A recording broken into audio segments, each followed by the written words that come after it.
2021, on fait tomber les masques.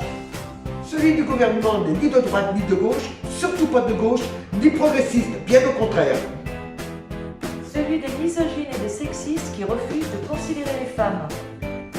Celui des discours de compassion envers la jeunesse, mais qui refusent de lui accorder les minima sociaux.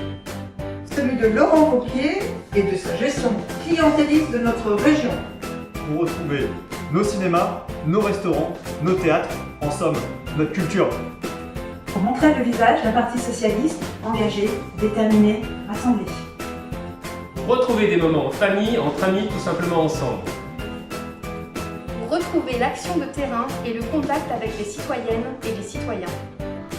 Pour retrouver des moments militants, pour réfléchir, pour débattre et surtout pour agir. En 2021, socialiste donc féministe, la lutte pour les droits des femmes, l'égalité femmes-hommes et contre toutes les formes de violence seront toujours au cœur de nos combats. Parce que jeunesse ne doit plus rimer avec précarité, continuons à nous mobiliser pour une meilleure représentation de la jeunesse en politique, pour nos droits et pour bénéficier enfin de la solidarité nationale. 2021, continuons à défendre les services publics nécessaires à tous pour arriver à 1981, où il y a eu de grandes avancées sociales, les lois Auroux, la liberté de la presse, les congés payés, 5e semaine de congés payés, ne jamais oublier, renforcement de la sécurité sociale, etc., etc. Merci à la gauche. Continuons à nous battre pour défendre les services publics nécessaires et indispensables pour qu'en 2022, nous ayons cette joie du 10 mai 81. En 2021, défendons une politique culturelle ambitieuse, accessible pour toutes et pour tous.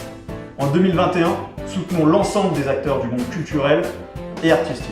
Je tenais une nouvelle fois à remercier nos soignants et le monde hospitalier qui se battent sans relâche depuis bientôt une année contre cette pandémie.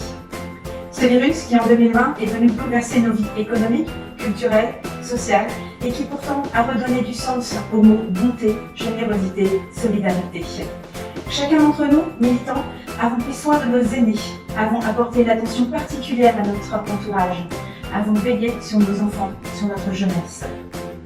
En 2021, j'espère que la solidarité, l'intérêt général et la bienveillance nous aideront à relever ensemble cette crise sanitaire, environnementale, économique et sociale.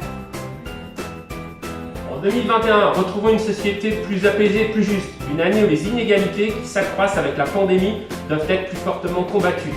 La liberté d'expression et la justice pour tous doivent rester notre objectif et nourrir nos combats. L'essentiel, c'est que vous pensiez à votre santé. Mangez la bonne salade du Rhône, le poireau, la pomme de nos vergers. Et surtout, dans vos programmes, n'oubliez pas, pour les régionales, d'inscrire qu'il faut sanctuariser les surfaces agricoles, naturelles et forestières. Tous nos vœux pour 2021 de la part des 13 élus du groupe socialiste et apparenté de la métropole de Lyon que j'ai l'honneur de présider. Une métropole garante des biens communs, qui prend soin des habitants, qui promet la coopération plutôt que la compétition. Une métropole sociale, écologique et qui travaille main dans la main avec les communes socialistes et de gauche, même si on n'en dénombre que 10 sur 59 sur la métropole, mais ce sont les 10 qui accueillent à elles seules plus de la moitié des habitants de la métropole. En 2021, on fait tomber les masques en se faisant vacciner pour construire ensemble un avenir social et écologique solide. Aux sympathisants, je leur souhaite d'être convaincus. Aux militants, je leur souhaite d'être convaincants. Bonne année! Bonne année! Bonne année! Bonne année! Bonne année! Bonne année! Bonne année. Bonne année. Je vous souhaite à toutes et tous une très belle année 2021 et pour nous collectivement, une belle année de succès et de débat.